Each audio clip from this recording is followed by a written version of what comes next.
আমি আপনাদের সম্মুখে পবিত্র কোরআন মাজিদ থেকে সূরা নহলের 36 নম্বর আয়াত পড়লাম। আল্লাহ তাআলা সেখানে বলছেন, ওয়ালাকাদ বাআসনা ফি কুল্লি উম্মাতির রাসূলা, অবশ্যই আমি প্রত্যেক জাতির নিকটে রাসূল পাঠাইছি। দুনিয়াতে এমন কোন জাতি নাই যে জাতি রাসূল পান নাই। ওয়া ইম মিন উম্মাতিন ইল্লা খালা ফিহা নাযীর। আল্লাহ বলেন, এমন কোন উম্মাহ অতিবাহিত হয় নাই যাদের কাছে জাহান্নামের ভয় প্রদর্শন করার জন্য আমি নবী পাঠাই নাই। অন্য আয়াতে বলছেন, লিকুল্লি কওমিন হাদ, প্রত্যেক কওমের জন্য, জাতির জন্য হেদায়েতকারী আছে। এই যে তিনটা আয়াত তিন জায়গা থেকে পড়লাম, আমার রব আমাদেরকে তিনটি আয়াতে ভিন্ন ভিন্ন জায়গায় জানাইলেন সব জাতির কাছে জান্নাতের পথ দেখানোর জন্য কোনো না কোনো নবী আল্লাহ পাঠাইছে। নবী পাঠানো এটা আল্লাহর বড় নিয়ামত আমাদের জন্য। আমরাও একজন নবী পেয়েছি। আমাদের নবী আছে না নাই? জোরে বলেন, আছে না নাই? আছে। আমাদের নবীর নাম কি? মুহাম্মাদুর রাসূলুল্লাহ সাল্লাল্লাহু আলাইহি ওয়াসাল্লাম। এবার বলুন তো, যারা ইহুদি তাদের নবী আছে না নাই? তাদের নবীর সংখ্যা 12,000। মানে ইসরায়েলের নবী 12,000। হযরত মূসা তাদের প্রধান নবী। আপনারা বলুন তো, যারা খ্রিস্টান তাদেরও নবী আছে না নাই? তাদের নবীর নাম হযরত ঈসা আলাইহিস সালাম। সব জাতি নবী পেয়েছে। আজকের দিনে যারা হিন্দু তাদেরও নবী আছে না নাই? আছে? আছে? আচ্ছা বলুন, যারা আছে বলছেন তারা জবাব দেবেন, যারা নাই কইছে এরা তো এমনি নাই গেলগা। যারা আছে বলছেন বলুন তো, হিন্দুদের আজকের এই যুগে যারা হিন্দু তাদেরও নবী আছে, আমি একমত। যারা বলছে নাই তাদের সাথে আমি একমত না। হিন্দুদেরও নবী আছে। এবার বলুন তো, হিন্দুদের নবীর নাম কি? কি নাম? মাশাআল্লাহ, এই যে সঠিক জবাব দিয়েছে দুইজনে। হিন্দুদের নবীর নাম মুহাম্মাদুর রাসূলুল্লাহ। কারণ আজকের যুগে হিন্দু বৌদ্ধ খ্রিস্টান যারাই আছে তামাম দুনিয়ার জন্য একজন নবী, তিনি মুহাম্মদ। কুল ইয়া আইয়ুহান নাসু ইন্নী রাসূলুল্লাহি ইলাইকুম জামিআ। মুসলমানের আল্লাহ কে? মুসলমানের সৃষ্টিকর্তা কে? আল্লাহ। কথা বলেন, মুসলমানের রব কে? আল্লাহ। হিন্দুদের সৃষ্টিকর্তা কে? আল্লাহ। বৌদ্ধদের কে? আল্লাহ। ইহুদিদের কে? আল্লাহ। তো সব মানুষের আল্লাহ কয়জন? একজন। তো সব মানুষের নবীও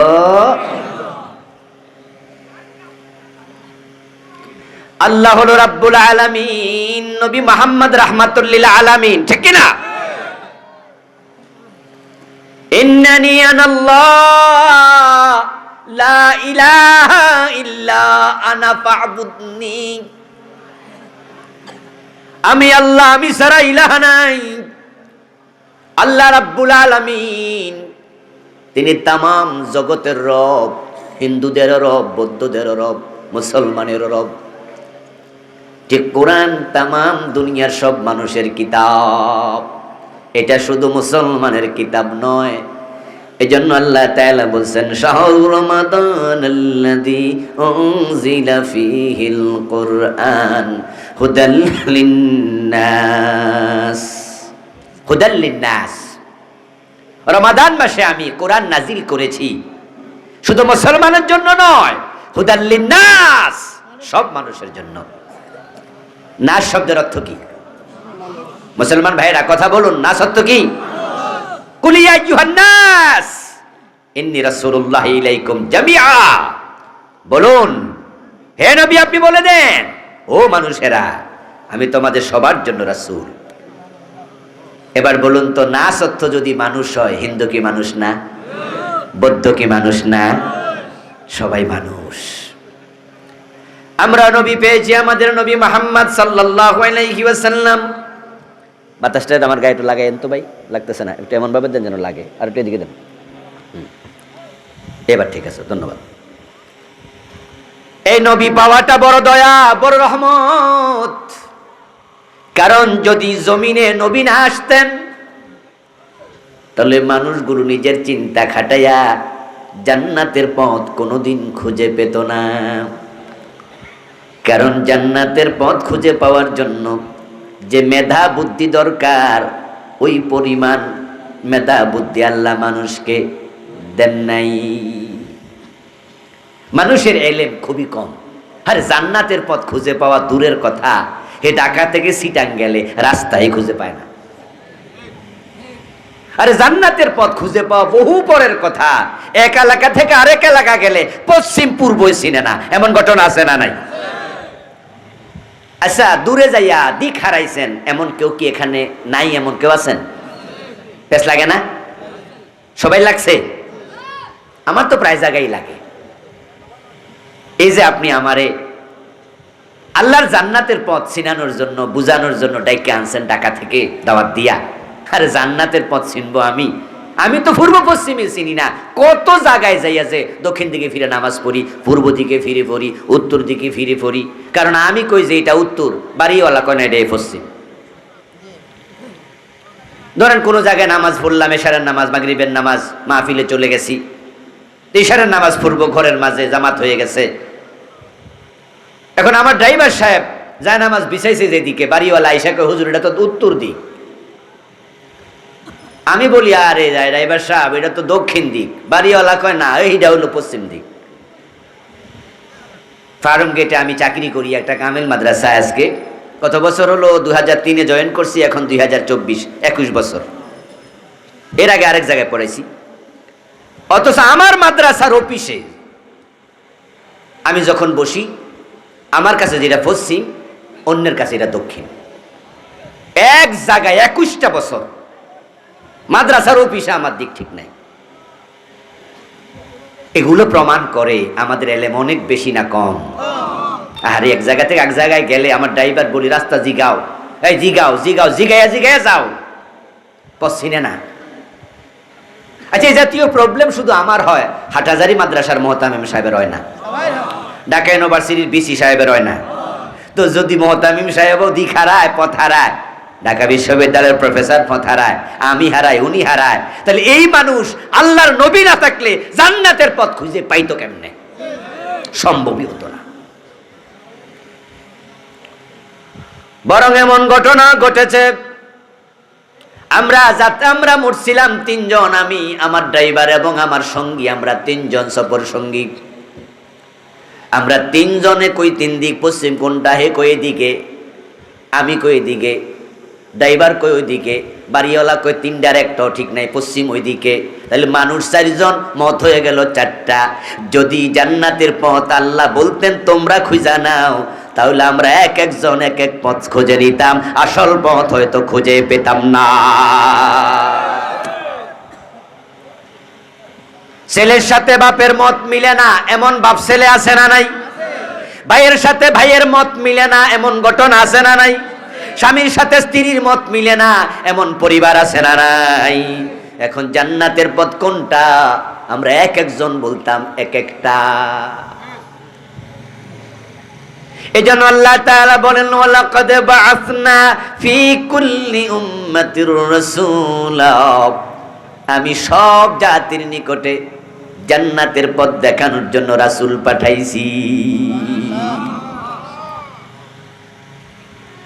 নবীদেরকে আল্লাহ তাআলা দুনিয়াতে একটা মাত্র দায়িত্ব দিয়েছেন।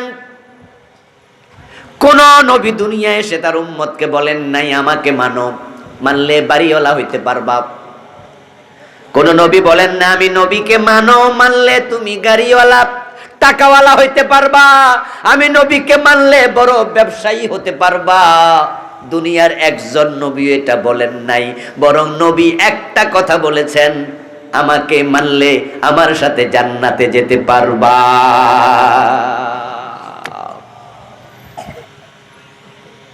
আমাদের নবী মুহাম্মদুর রাসূলুল্লাহ সাল্লাল্লাহু আলাইহি ওয়াসাল্লাম কি বললেন শুনুন। প্রিয় নবীজি বলছেন, মান আহাব্বা সুন্নতি ফাকাদ আহাব্বানি ওয়া মান আহাব্বানি কানা মাই ফিল জান্নাহ। যে আমি নবীর আদর্শ, আমার সিরাত, আমার সূরত অনুসরণ করবে, সে প্রমাণ দেবে আমি নবীকে সে ভালোবাসে।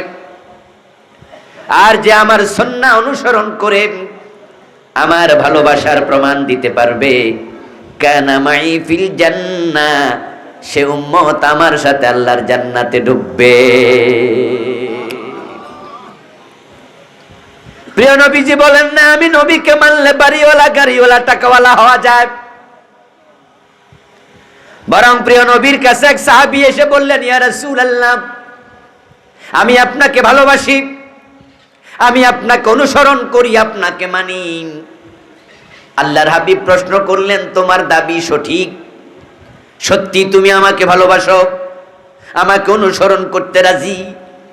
ওই সাহাবী জবাব দিলেন, আল্লাহর কসম, আমার এই দাবি সত্য, আমি এটা মানি। এবার প্রিয় নবী বলেন, তাহলে দুঃখ দুর্দশা মুসিবতের জন্য প্রস্তুত হয়ে যাও।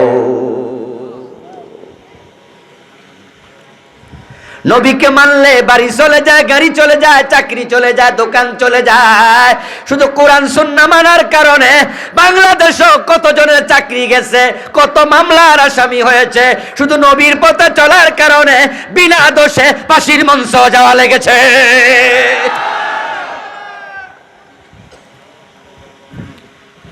ও দোস্ত, প্রিয় নবী সাহাবীকে বললেন, যদি আমাকে সত্যি ভালোবাসো, আমাকে মানার ব্যাপারে দৃঢ় প্রতিজ্ঞ তুমি হও, বিপদের জন্য মুসিবতের জন্য প্রস্তুতি গ্রহণ করো। এখন ব্যাপার হলো, রাসূলকে মানতে গেলে, কোরআন মানতে গেলে বিপদ হয়, মুসিবত হয়। এই কথাটা আল্লাহর কোরআনেও আছে না নাই?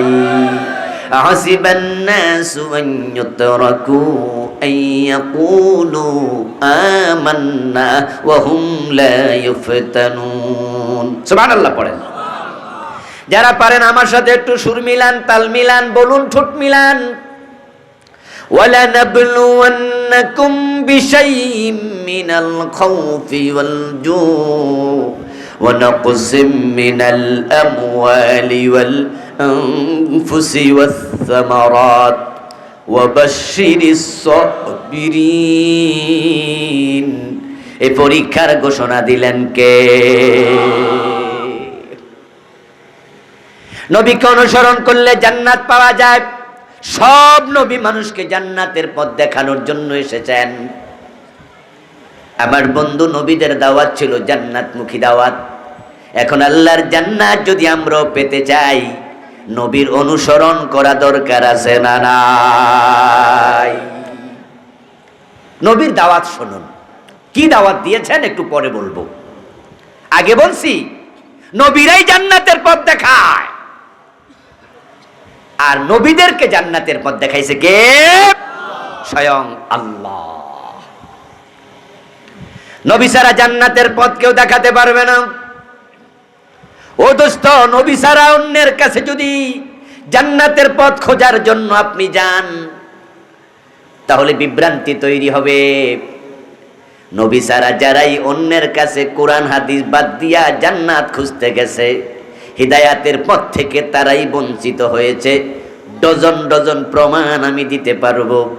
আমাদের দেশেও যারা কোরআন সুন্নাহ বাদ দিয়া পীরের হাতে ধরছে, বন্ড পীরের কাছে ধরা পড়ছে, বন্ড পীরের কাছে যাইয়া ঈমান হারাইছে, এমন লোক বাংলাদেশে আছে না নাই?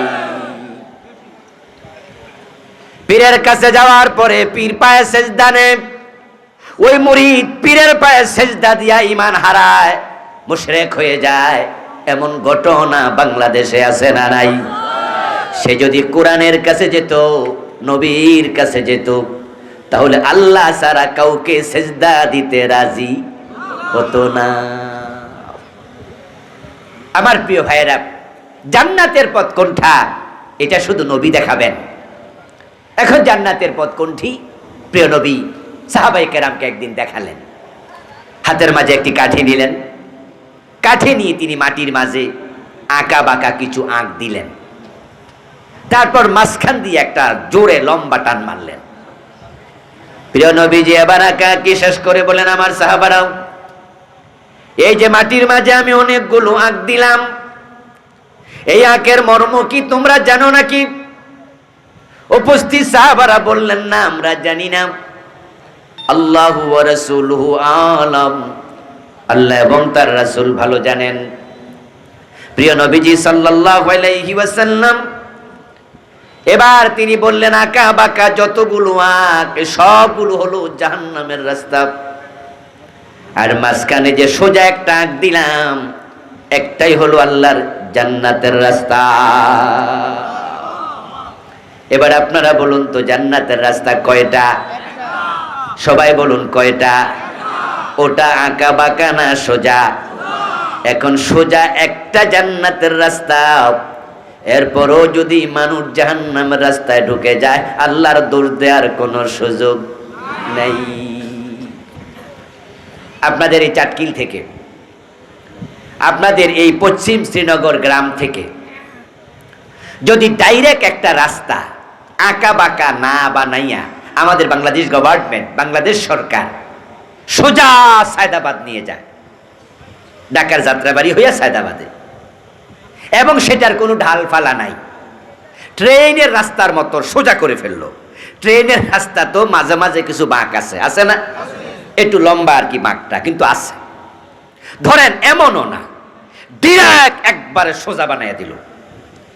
আচ্ছা, সোজা একটা রাস্তা বানানোর পরে যেই মহিলা বা যেই পুরুষ একবারে আলাভোলা, নিজের নাম লিখতে পারে না, একবারে সাদা সিধা, 10 টাকার নোট দিল গুনতে তার কষ্ট হয়, 100টা নোট দিলে সে গুনতে পারে না, এমন বোকা, ওকেও যদি ধৈরা নিয়া সে রাস্তার মাঝে তুলে দেন আর বলেন যে এই রাস্তায় হাঁটতে থাকলে সামনে যেখানে রাস্তা শেষ ওটা হলো সায়দাবাদ, এটা হলো ঢাকা, এই ব্যাককলের পক্ষেও তো ঢাকায় পৌঁছা সম্ভব, কারণ যেহেতু রাস্তায় কোনো বাঁক। এখন আপনারাই বলুন, আল্লাহর নবী যে আঁক দিলেন, সে আঁক দিলেন একটা এবং সেটা দিলেন সোজা, যেটাকে আরবিতে বলে সিরাতুল মুস্তাকিম, যেটাকে আরবিতে বলে সোজা রাস্তা, সিরাতুল মুস্তাকিম। ওই রাস্তায় যারা উঠবে তারা এমন জায়গায় পৌঁছবে, রাস্তা যেখানে শেষ সেখানে আল্লাহর জান্নাতের দরজা শুরু। এরপরও বলুন তো, জান্নাতের রাস্তায় লোক বেশি না জাহান্নামের রাস্তায় বেশি? এই মানুষগুলো সিরাতুল মুস্তাকিম বাদ দিয়া ওই আঁকা বাঁকা ওই রাস্তায় ঢুকে গেছে। আমি হিন্দু, বৌদ্ধ, খ্রিস্টানের কথা বলছি না, আমি আমার সামনে যারা আছেন তাদের কথা বলছি, আপনাদের কথা বলছি। প্রিয় নবী সাল্লাল্লাহু আলাইহি ওয়াসাল্লাম 1400 বছর পূর্বে ভবিষ্যৎবাণী করেছেন, আমার উম্মতগুলো 73 দলে ভাগ হয়ে যাবে, তার মাঝে তাদের 72 দল জাহান্নামে ডুববে। তাহলে জান্নাতে যাওয়ার দল কয়টা রইল? মাশাআল্লাহ, জোরে বলুন কয়টা? জাহান্নামে যাবে কয় দল? তাহলে জান্নাতে বেশি না জাহান্নামে বেশি? এর মানে দাঁড়ালো ওই লোকগুলো আঁকা বাঁকা রাস্তায় ঢুকে গেছে। আচ্ছা, জাহান্নামের রাস্তায় লোক বেশি, জাহান্নামের রাস্তায় কে কে আছেন একটু হাত তুলে দেখাবেন যে হুজুর আমি জাহান্নামের রাস্তায় আছি? নাই নাই নাই। জাহান্নামের রাস্তায় 72 দল, জান্নাতের রাস্তায় 1 দল। হাদিস সঠিক, জাহান্নামের রাস্তায় লোক বেশি, এটাও সঠিক, তবে এটা এই থানায় নাই, এটা হলো পাশের থানা লাকসামে, কারণ এখানে আমরা কেউ হাত তুলিনি। আবার লাকসামে যাওয়ার পরে সেখানে যত মুসল্লি পাবো ওরাও কেউ হাত তুলবে না, ওরা বলবে হুজুর জাহান্নামী বেশি, তবে আমাদের থানায় না, এটা চান্দিনা। চান্দিনা যাওয়ার পরে যদি একই প্রশ্ন করি ওরা বলবো হুজুর জাহান্নামে 72 দল, রাসূলের হাদিস ঠিক, তবে আমাদের চান্দিনা নাই, এটা দেবিদ্বারে পড়ছে। মানে কি? মানে হলো আমরা সবাই নিজেকে জান্নাতি মনে করি, আসলে কি সবাই জান্নাতি? কোরআনে আল্লাহ এটাই বলেছেন, কুল্লু হিজবিম বিমা লাদাইহিম ফারিহুন। প্রত্যেক দল নিজের জায়গাতে আত্মতৃপ্তিতে ভুগবে। প্রত্যেক দল নিজের জায়গায় সে খুশি। এবার বলুন তো আল্লাহর এই কথা কতটুকু সত্য আমি আপনাদের থেকে শুনবো। যারা মাঝবান্ডারের মুরিদ তারা কি নিজেকে জাহান্নামী মনে করে? যারা আটরশির মুরিদ তারা কি জাহান্নামী মনে করে? যারা শিয়া তারা কি জাহান্নামী নিজেকে মনে করে? যারা কাদিয়ানি তারা কি নিজেকে জাহান্নামী মনে করে? এবার বলুন তো যারা হিন্দু তারা কি নিজেদেরকে নরকী মনে করে না স্বর্গীয় মনে করে? দেন হিন্দুরাও নিজেকে জাহান্নামী মনে করে না। আল্লাহর কথা কত সত্য। এজন্য আপনাদের সাতখিল বাজারে যাবেন, যে দেখবেন অনেক হিন্দু ভদ্রলোক আছে মরা বাবার ছবিটা দোকানের মাঝে টানাইয়া নিজের নিচে ছবির নিচে লিখে দিছে স্বর্গীয় দুলাল চন্দ্র দাস, স্বর্গীয় সত্যেন্দ্র নারায়ণ বাবু, স্বর্গীয় অমক, স্বর্গীয় তমক। এমন লেখা আপনাদের চোখে পড়ছে কিনা? এই ভাই কথা বলতে হবে, পড়ছে? আচ্ছা হিন্দু মিয়া লেখলো স্বর্গীয়, স্বর্গীয় মানে কি জাহান্নামী? হ্যাঁ, দেখেন নিজের কেউ জাহান্নামী মনে করে না। আমরা তো নাই, হিন্দু মিয়াও মনে করে না। স্বর্গ এবং জান্নাত জিনিস কি দুইটা? মোটেও না। আরবিতে বলে জান্নাত, পার্সিতে বলে বেহেশত, সংস্কৃতিতে বলে স্বর্গ, বাংলায় বলে বাগান, ইংরেজিতে বলে হেভেন। কেউ বলে লাউ, কেউ বলে কদু, কেউ বলে বউ, কেউ বলে বধূ, কেউ বলে আনন্দ, কেউ বলে ফুর্তি। ফুর্তি করে না? মজা করে, আনন্দ ফুর্তি। কেউ বলে ভাস্কর্য, আমরা আলেমরা বলি ওইটাই তো হলো মূর্তি। ঠিক কি না? জিনিস কি দুইটা না একটা? নয়ন আর চোখ কয় জিনিস? আবু বকর জান্নাতি, ওমর বেহেশতি, দুজন দুই দেশে। তো হিন্দু ভদ্রলোক তার বাবার ছবির মাঝে লেখা দিছে স্বর্গীয় সত্যেন্দ্র নারায়ণ দাস। এর মানে সেও জান্নাতে যাওয়ার স্বপ্ন দেখছে। এবার বলুন তো সবাই কি জান্নাতে যাবে? স্বপ্ন দেখলে হবে না রে। তা আপনারা যারা আমার সামনে বসা, আপনিও মনে মনে ভাবছেন বেহেশত আল্লাহ আমারে না দিয়া, বেহেশত কি জো বাইডেন দিব? বেহেশত আমারে না দিয়ে কি ডোনাল্ড ট্রাম্প ফেরে দিব? যে ডোনাল্ড ট্রাম্প আল্লাহ জীবনে বলেন একবার, জো বাইডেন আল্লাহকে একটা বার সেজদা দিল না। আল্লাহ খ্রিস্টানরে জান্নাত দেবে, ইহুদিরে দেবে, তাসলিমা নাসরিনরে দেবে। আমি মসজিদে দিনে 5 বার যাই, আমারে দেবে না তো কাকে দেবে? আমি বলি দোস্ত শোনো, 5 ওয়াক্ত নামাজ পড়লে জান্নাত মিলে না। কোরআনে আছে ফাওয়াইলুল লিল মুসাল্লিন। বাংলা অর্থ পড়বেন বাড়ি যাইয়া।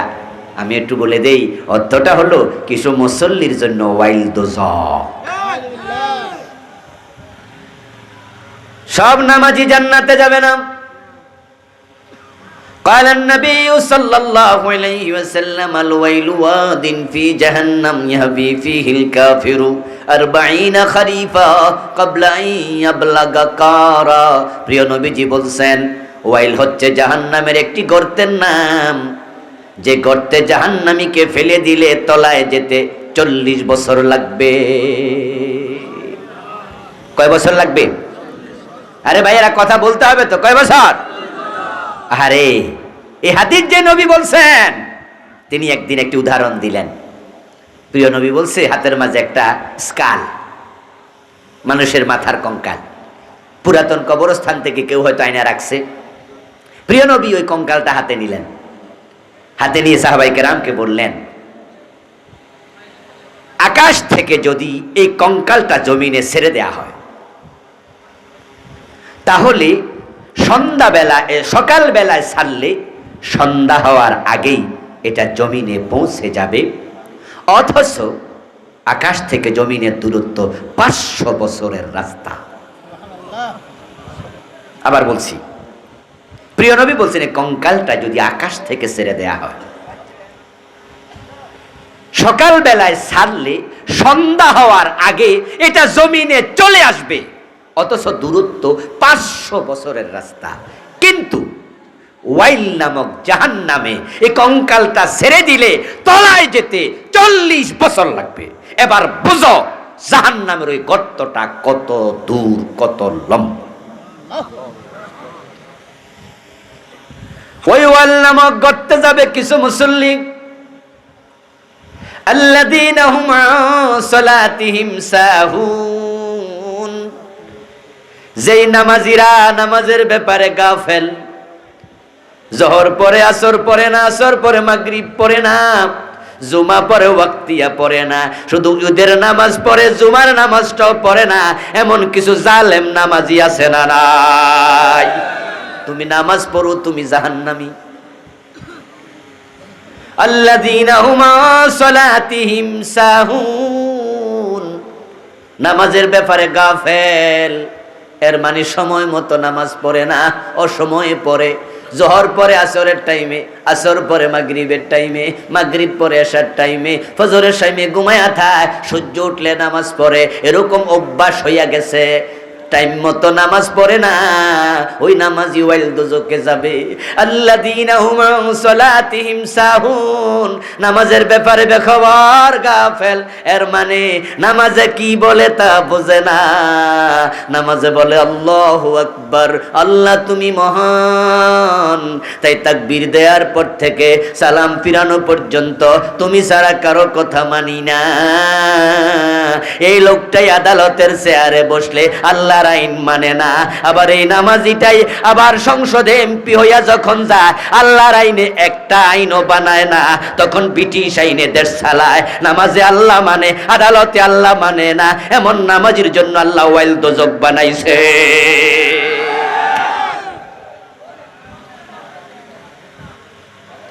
ও প্রিয় ভাই, নিজের জান্নাতি মনে করলে হবে না, নবীর দেখানো পথে জান্নাত পাওয়া লাগবে। সিরাতে মুস্তাকিমে চলো। সিরাতে মুস্তাকিম জান্নাতের পথ, এটা বড় দামি রাস্তা। এখন এই পথ কোথায় পাবেন? প্রতিদিন নামাজে দাঁড়াইয়া আল্লাহর কাছে পথের প্রার্থনা আমরা কমপক্ষে 17 বার করি, সব নামাজি। যদি শুধু ফরজ নামাজও পড়ি, 5 ওয়াক্তে ফরজ নামাজ রাকাত সংখ্যা 17, 17 রাকাতে 17 বার সূরা ফাতিহা আছে না নাই? ইহদিনাস সিরাতাল মুস্তাকিম। ও আমার আল্লাহ, আমার রাসূল যে আগ দিছিল, ওই সিরাতে মুস্তাকিম তুমি আমারে দেও। আমি বাঁকা রাস্তায় ঢুকতে চাই না। ওই রাস্তাগুলো ইহুদিদের রাস্তা, খ্রিস্টানদের রাস্তা, ঠিক কি না? গায়রিল মাগদুবি আলাইহিম ওয়ালাদ-দাল্লিন, যাদের উপর তুমি অসন্তুষ্ট, যারা পথভ্রষ্ট, তাদের পথ আমাদেরকে দেখাইও না। আল্লাহর কাছে 17 বার আপনি দোয়া করেন, আমার সিরাতে মুস্তাকিম দেও। আচ্ছা, দোয়া করার পরে এবার আমি আপনাদেরকে জিজ্ঞাসা করছি, এই সিরাতে মুস্তাকিম কি বাজারে কিনা যায়? ফ্যাক্টরিতে বানানো যায়? টাকাওয়ালা হইলে কি ক্ষমতার দাপটে, টাকার দাপটে সংগ্রহ করা যায়? এখন এটা পাবেন কই? কোরআনের প্রথম সূরা ফাতিহা, ওখানে আল্লাহ তাআলা বলছেন আমার কাছে সিরাতে মুস্তাকিম চাও। এবার দ্বিতীয় সূরার নাম বাকারা। বাকারা শুরুতে বলে দিলেন যালিকাল কিতাবু লা রাইবা ফীহি হুদাল লিল মুত্তাকিন।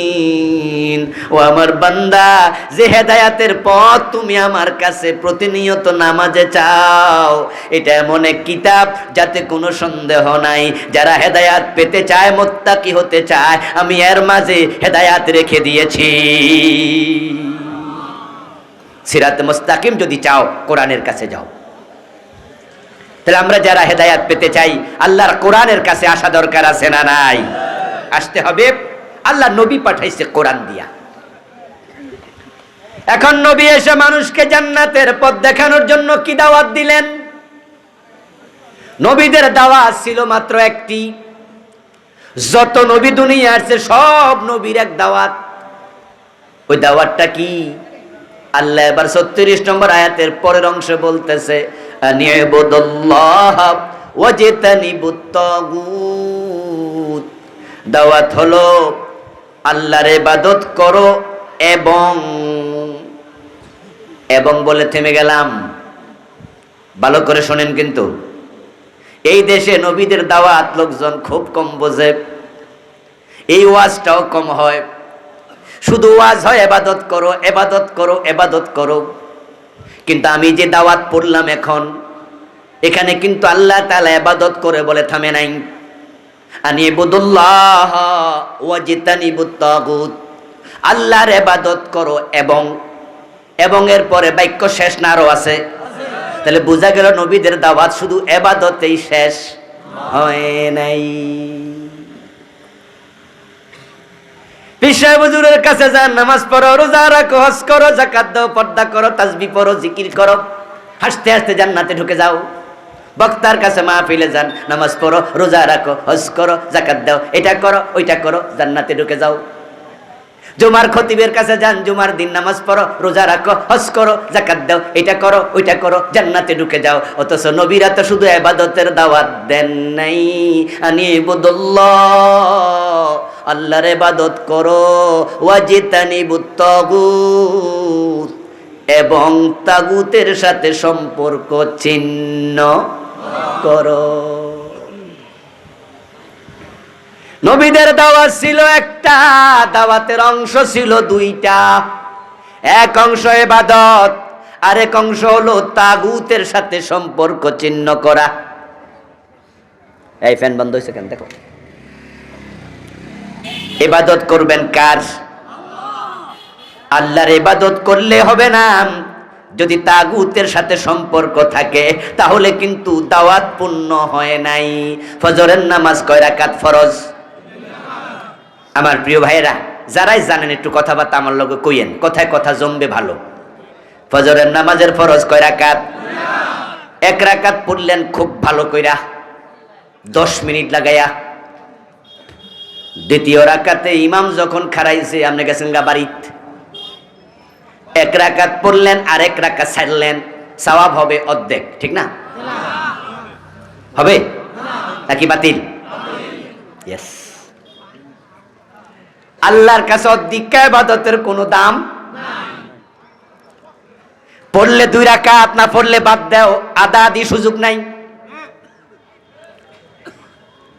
আমার দোস্ত, দুপুর 12টা পর্যন্ত রোজা রাইখা যদি কেউ ইফতার করে লায়, এই ফ্যান তাড়াতাড়ি ছাড়ো, দুপুর 12টা পর্যন্ত যদি রোজা রাইখা ইফতার করে, তাহলে বেটার সওয়াব তো অর্ধেক হইছে নাকি? নাকি রোজা বাদ? অর্ধেক রোজার কোনো সুযোগ নাই। ওযুর ফরজ কয়টা? কথা বলেন, কয়টা? শীতের কারণে ঠ্যাংদন নাই, মুখ ধুইছেন, হাত ধুইছেন, মাথা মাসে করছেন, ফানা দুইয়া মসজিদে ঢুইকা গেছেন, সওয়াব হইছে কদ্দুর? নামাজ হইছে কদ্দুর? অর্ধেক কোনো সুযোগ। এখন আমাদের দেশের লোকেরা শুধু ইবাদত করে জান্নাত খোঁজে, অথচ নবীদের দাওয়াতের আরেকটা অংশ আছে, ওটার ব্যাপারে কত লোক জানেই না। আমি এমন ধারণা করতে পারি আজকের মাহফিলও আছে, এই যে নবীদের দাওয়াতের আরেকটা অংশ আছে কোরআনে, এটা জানে না এমন 2-4 জন আজকের মাহফিলেও আছে। আরে আজীবন শুনলাম, আমা খালাকতুল জিন্না ওয়াল ইনসা ইল্লা লিয়াবুদুন, আমি মানুষ আর জিন ইবাদতের জন্য বানাইছি। আজীবন শুনলাম ওয়াকাদা রাব্বুকা আল্লা তা'বুদু ইল্লা ইয়াহু, আমি আল্লাহর শুধু ইবাদত করো। আজীবন শুনলাম ইবাদত করলেই জান্নাত। আর আজকে হুজুরে কি কয় রে, আরেকটা বলে আছে, তো এইটা আবার কি জিনিস? আর তো শুনলাম না। আচ্ছা, আরেকটা যে আছে, এটা কি আমি বানায়া কইলাম না কোরআনে আছে? সূরার নাম নাহাল। কি নাম? নহল মানে মৌমাছি, মৌমাছির সূরা। নামটা যেন ফুক্ত থাকে আর কি, যেন অর্থ সহ বুঝাই দিলাম। কারণ কাছাকাছি নামে আরেকটা সূরা আছে নামাল। নমল মানে পিপিলিকা, পিঁপড়া। আমার আজকে তেলাওয়াতকৃত আয়াত পিঁপড়া না, মৌমাছির সূরা। কি নাম? সূরাতুন নাহাল। সবাই বলুন, সূরার নাম কি? আয়াত নাম্বার কত? 36, 36। আয়াত নাম্বার কত? বাড়ি যাবেন, বাড়ি যাই আপনি মিলাবেন আবুল কালাম আজাদ বাসার কি বানাইয়া কইল? আচ্ছা, আল্লাহর কোরআন কি বানাইয়া বলা যায়? কোন সুযোগ আছে? তো আমার আল্লাহ বলতেছে, আমি যত নবী দুনিয়া পাঠাইছি সব নবী উম্মতকে একটা দাওয়াত দিছে। ওই দাওয়াতের দুইটা অংশ ছিল। ফজরের নামাজের ফরজের দুইটা রাকাত আছে। আপনি মানলে 2 রাকাত মানেন, না মানলে বাদ দেন। 1 রাকাত পইরা অর্ধেক সওয়াবের আশা করা চরম বোকামি। রোজা যদি আপনি রাখতে চান, আল্লাহর বক্তব্য হলো সুম্মা তিম্মুস সিয়ামা ইলাল লাইল। রোজা শুরু করছো সুবহে সাদেকের সময়। যদি রোজাদার হতে চাও, রোজাওয়ালা হতে চাও, সূর্য ডুবা পর্যন্ত রোজা রাখো। 12টা বাজে 1টা বাজে ইফতার করার কোনো সুযোগ নাই। অর্ধেক মানবা, অর্ধেক মানবা না। সুবিধাবাদ জিন্দাবাদে মোমেন থাকা যায় না।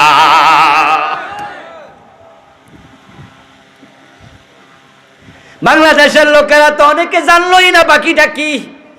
এই লোকগুলো নামাজ রোজা হজ যাকাত লইয়া জাহান্নামে যাবে। কারণ হলো তারা নামাজও পড়ে, তাগুতের সাথে সম্পর্ক রাখে। এমন লোকের সংখ্যাই বাংলাদেশে বেশি। কারণ অনেকে তাগুত কি সেটা পড়ে নাই, জানে নাই। এ তাগুত না চেনার কারণে, না জানার কারণে এ তাগুতের কাছে মাইয়া বিয়া দেয়, তাগুতের জামাই বানায়, তাগুতের ব্যয় বানায়, তাগুতের নির্বাচন করে, তাগুতের ভোট দিয়া এমপি বানায়, তাগুতের সাথে দহরম মহরম, আবার নামাজ পড়া কপালো কালো করছে। অথচ তাগুতের সাথে সম্পর্ক থাকলে তার কোনো ইবাদত আল্লাহ কবুল করবেন না। তাগুতের সাথে যার সম্পর্ক আছে সে তো মুমিনই না। আর যার ঈমান নাই তার ইবাদতের মূল্য আল্লাহর কাছে এক আনাও। এই জন্য মুমিন হওয়ার জন্য আল্লাহ সত্য দিয়েছেন কোরআনে। 1 নাম্বার হলো তাগুতের সাথে সম্পর্ক কাট অফ করো, তারপরে কালেমা পড়ো।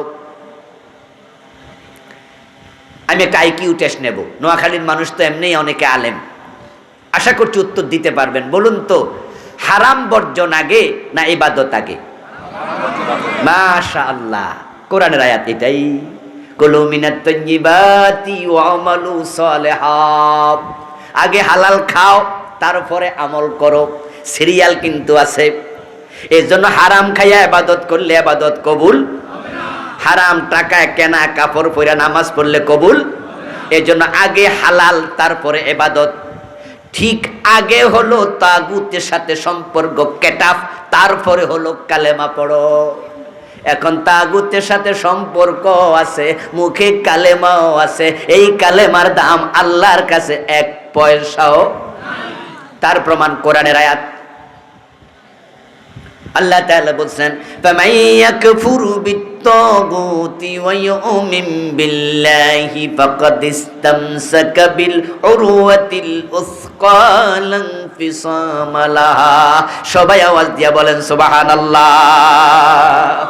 আল্লাহ বলছে, যারা তাগুতের সাথে কুফরি করবে, সম্পর্ক বিচ্ছিন্ন করবে এবং ঈমান আনবে, সে শক্ত রশির সন্ধান পেয়েছে, যে কালেমা নামক রশি ছিঁড়বে না, তাকে টেনে টেনে আল্লাহর জান্নাতে নিয়ে যাবে।